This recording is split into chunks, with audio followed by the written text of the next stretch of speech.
What's up guys, my name is Ace, and welcome back to The Breakdown. This is the series where I analyze subscriber gameplay to help you improve. In today's episode, we're going to be analyzing a kill confirmed gameplay from Shooter 1UP. Let's get into it.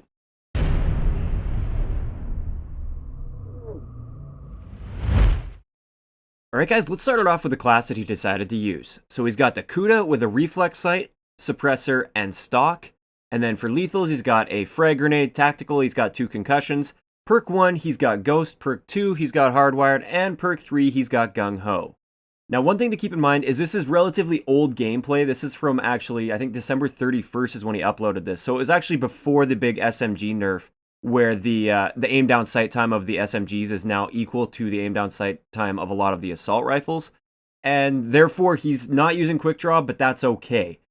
Since that nerf to the SMGs, I would say this class definitely should have quick draw, especially with how aggressive this player is. But this is pre-nerf, so he wasn't doing anything wrong at the time. As for everything else, it's a pretty good class. There's nothing really wrong with it. Ghost is a personal preference sort of thing, but it works out pretty well in Kill Confirmed because you're often moving around the map quite a bit, especially this guy. He moves around a lot. But I think it also contributes to one of his biggest problems that we're going to be talking about throughout the gameplay. And that is that he doesn't seem to stop for anything. He's always sprinting. And I kind of feel like he might have it in the back of his head that he always has to be moving, or else he's not taking advantage of Ghost. I know I get that feeling in my head when I start running Ghost, and it causes me to rush into situations that I would normally not really want to rush into, but I just feel like I always have to be moving or else Ghost isn't working. So I could be completely wrong on that. Maybe Ghost isn't forcing him to play in this way, but I just feel like it might be contributing to some of his issues. Alright, so now let's get into the gameplay right here. And you'll see that he is very aggressive throughout this whole gameplay. That's the trend that you're going to see through the gameplay. He's always moving around the map, always trying to get on the enemy's flank, and a lot of the times it works out very well for him. Also, you can see he has pretty good gun skill. He gets on a target quickly, and he's got good aim. I mean, it's not Mark of J accuracy or anything like that, but it's good enough to get the job done, and there's absolutely nothing really wrong with his accuracy or his gun skill for that matter. Another thing is he's actually making smart decisions. Like right there, he got shot in the back, and instead of just turning around and trying to challenge that guy, which a lot of beginner players would do, he decides, I don't like that situation, I'm hurt, I'm just going to keep moving on and look for a better gunfight and let my teammates deal with that guy. And it worked out great for him. His teammates were able to clean up that kill, and he's able to stay alive. So up until this point, he's actually looking great. His movement is great, he's getting on the enemy's flank, he's taking his enemies off guard because he's being very unpredictable, and it's working out for him very well. The problem that he starts to run into, though, is every time it doesn't work out for him, he just runs headfirst into an enemy with no cover, and he just gets himself killed.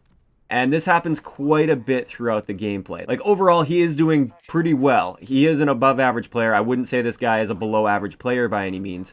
But there's just little areas where he can improve. And the biggest thing I noticed with his gameplay is he never uses cover in a gunfight to his advantage. Never. Not once in this gameplay did I spot a time where he put cover between him and his enemy in a way that gave him the advantage in the gunfight. He challenges everything out in the open with his full body exposed to the enemy.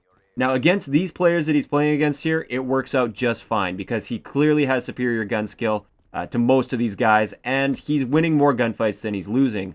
But if he were playing against better players here, he would be in a whole lot of trouble in a whole lot of situations because he's not using cover to his advantage. He's not stacking the odds in his favor enough. One great example of this, if we skip ahead just a little bit, is right here. Like, he's getting on the flank of some of these enemies and he's taking them off guard and he's getting some free kills. But right here, he's got these barrels that he could very easily use for cover, and it would be a guaranteed win on pretty much both of these gunfights. But instead, he sprints right around, completely ignores the cover, so that he's exposing his entire body to both of these enemies. He gets the one kill, but he's not lucky enough to get the second kill as well. Had he used that cover, his chances of winning both of those gunfights would have skyrocketed. Now right here is a situation I don't really understand. He gets this kill, and for whatever reason, he ignores that tag. Never ignore the easy tags like that. This is actually a relatively close game at this point too. It's only 29-23. So why not pick up this tag? Instead of taking half a second to pick it up, he basically just runs right underneath it. And right here, once again, this is a situation where a little bit of patience could have gone a long way. Instead of sprinting around that corner and trying to jump up immediately, he should have just aimed down sight and strafed his way, because he has stock, strafed his way around that green barrel using that green barrel as cover. It should have looked a little bit like this. If he would have made this move, his chances of winning that gunfight would have improved a lot. I'm not saying he would have won it for sure because the enemy did have a shotgun, but he would have had a much better chance at least. He would have had his gun up. All he would have had to do is hit him with 3 shots at that range with the Kuda, but instead he just sprints around the corner and gets destroyed. So skipping ahead a little bit here, this is a good example of something that I like that he does while he's rushing around, and that is he has good centering. That means his sights are always up, he's always paying attention to the different directions that enemies can be coming from, and he's ready to be able to snap on a target at any point in time. This is very, very good, and I really like that. Also back there, he took some damage, and instead of, again, trying to turn around and challenge that guy while he's hurt, he just runs away from the situation, and he escapes and is able to heal up and get back in the fight. Now skipping ahead a little bit again, right here is a situation I really like. He does something that's quite subtle, and if you don't really pay attention to it, you might miss it. But in order to win this second gunfight here, this guy was a pretty big threat as he had taken a little bit of damage, and he basically the enemy only needed to hit like 1 or 2 shots on him to kill him. He strafed really hard to the left in the gunfight. He used stock to his advantage. He hip fired into aiming down sight, which is great at that close to mid sort of range for the SMGs. You start firing immediately, but then you start aiming down sight as you're strafing over. It's very, very effective, and this is what allowed him to get that triple. Had he just stood his ground and tried to shoot that guy head on, he would have lost that gunfight almost for sure. Now, one little thing I wanted to point out right here, it wasn't really a mistake or anything like that. It's just one little thing that might help your game a little bit, especially in team deathmatch style game modes, is right here you can tell his teammates are really putting a lot of pressure on the enemy spawn, and they're about to flip the spawn. It's pretty clear right at this point here, your teammates have flipped the spawns, and right now is where I would immediately be turning around and trying to get to where the enemies are going to be spawning so you can catch them just as they come out of spawn, take them off guard, and also then you're not fighting for kills with your teammates. If you push in with your teammates like he did, there might be 1 or 2 kills to go around there. There was a couple guys showing up on the minimap that were enemies, but you're basically racing your teammates to try and get those kills, and then you have to turn around and come all the way back to the other side of the map with your teammates, and again, you're fighting them for kills.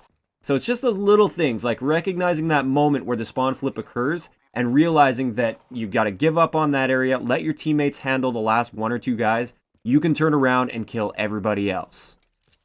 So that's going to wrap it up for today's episode of The Breakdown. Now, I might have sounded a little bit harsh on this guy. He actually had a very good game by the end of it. He pretty much carried his team to victory, but there are those little things that he can do to help himself improve, and I really wanted to share those today. Now, I've been getting a lot of people wondering, how do you submit gameplays, and am I going to be taking any new gameplays? I am going to open it up. If you do want to send me gameplays for this series, I will open it up. Just keep in mind, if I even get to your gameplay, it won't be likely for several months, because I am still backed up quite a bit. Like this one, like I said, was uploaded like December 31st or something like that. So I'm still quite a bit behind. But if you want to send your gameplays, feel free to send them. I go through them in the order that they were sent though, so I've still got lots to cover before I get to your gameplay. But just keep in mind, it has to be at least 720p in quality, no cameras filming the screen or anything like that. It has to actually be like capture card quality, essentially. And if you have that gameplay and want to send it to me, just send it to the email address, which will be down below. It's xclusiveace@gmail.com, and I will eventually get to your submission.